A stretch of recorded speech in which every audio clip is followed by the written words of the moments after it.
Hi everyone, ఈవినింగే మేము lunch come dinner చేసాము. So నైట్కి మళ్ళీ డిన్నర్ ఏం చేయాలి, అన్నం ఏం తినాలని చెప్పేసి దోశ పిండి పట్టాను. ఈ దోశ పిండి అయితే నిజంగా చాలా టేస్టీగా ఉంది. ఎలా చేశానో రెసిపీ అయితే నేను చెప్తాను. చాలా అంటే చాలా టేస్టీ అండ్ హెల్దీ, రొటీన్గా కాకుండా డిఫరెంట్గా ట్రై చేస్తూనే ఉంటాను టిఫిన్స్లో. సో దాంట్లో ఇదొక రెసిపీ. చూడండి ఎంత బాగా వచ్చాయో. నేనైతే వస్తాయో రావో అని అనుకున్నాను, కానీ చాలా అంటే చాలా బాగున్నాయి. అది ఆల్రెడీ ఒకటి తినేసింది, ఇంకొకటి కూడా తినబోతుంది. అంత నచ్చాయి తనకి. ఇక నా కోసం అయితే కొంచెం క్రిస్పీగా కారంగా అలా కావాలని చెప్పేసి ఈ మిక్చర్ అయితే రెడీ చేసుకున్నాను. ఇది ఎంతమందికి ఇష్టమో కామెంట్ చేయండి. సింపుల్గా చట్నీ లేకుండా తినేసేయచ్చు కదా.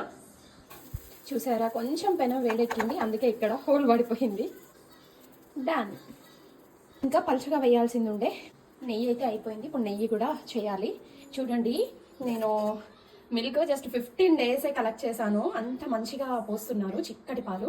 సో ఇంత కలెక్ట్ చేశాను నేనైతే. మీగడ దీన్ని ఇప్పుడు మిక్సీకి వేసి కొట్టాలి. ఇంకా రెడీ ఆయిల్ కలిపాను, నెయ్యి మా పాపకు ఒక్కదానికే, ఇంకా నేనేం తింటానని చెప్పి నేనైతే వేసుకోవట్లేదు. ఈ మిక్చర్ ఒకటి ఉంటే నాకు సరిపోతుంది, కారం కారంగా. Tasty and healthiest dosa. ఎవరైనా కావాలి అనుకుంటే ట్రై చేయొచ్చు. సింపుల్. తల్లి రెండో దోశ కూడా తినేసింది. దోశ ఎలా ఉంది? టేస్ట్ ఉందా? సరే, చాలా టేస్ట్ ఉందంట. నా దోశ అయితే రెడీ అయిపోయింది. ఇంకా తినేసేయడమే ఆలస్యం. నెయ్యి చేద్దామని చెప్పి తీసాను. చూడండి, ఇందాక చూపించాను కదా ఎంత బాగా వచ్చిందో. దీన్ని తీసి ఇందులో వేయాలి ఇప్పుడు. చూడండి ఎంత మంచిగా వస్తుందో. ఇలా వెన్న తీయగా మిగిలిన బటర్ మిల్క్ని మీరు ఏం చేస్తారో కామెంట్ చేయండి. మేమైతే సాల్ట్ వేసుకొని తాగుతాం. ఒక్కొక్కసారి అయితే అమృతంలా ఉంటుంది, ఒక్కొక్కసారి కొంచెం పుల్లగా నచ్చదు. మొత్తం ఒకేసారి కడిగేసి పొయ్యి మీద పెట్టేసేయడం అంతే. ఇలా నీళ్ళు బాగా పోసుకొని మంచిగా ఒకసారి కడిగేయాలి. చూడండి, చేతికి అంటుకోకుండా ఎంత మంచిగా ముద్దలాగా వచ్చేసిందో. ఇప్పుడు ఇంకా దీన్ని పొయ్యి మీద పెట్టేసుకోవాలి. అలా వచ్చింది, హాఫ్ కేజీ అయ్యేలాగా ఉంది. మీరు ఎలా నెయ్యి చేస్తారో కామెంట్ చేయండి.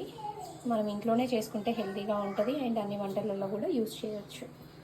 చూసారా, ఇప్పుడే వెన్న నుండి నెయ్యి అనేది సపరేట్ అయిపోతుంది. చాలా టైం పట్టింది. యాక్చువల్గా నేను మిక్సీ పట్టేటప్పుడు కొంచెం గట్టిగా అయ్యేలాగా పడితే బాగుండేది, కొంచెం స్మూత్గానే ఉండే. అప్పుడే అర్థమైంది, బట్ మళ్ళీ ఏం పట్టాలి తీసి అని చెప్పేసి అలానే కంటిన్యూ చేశాను.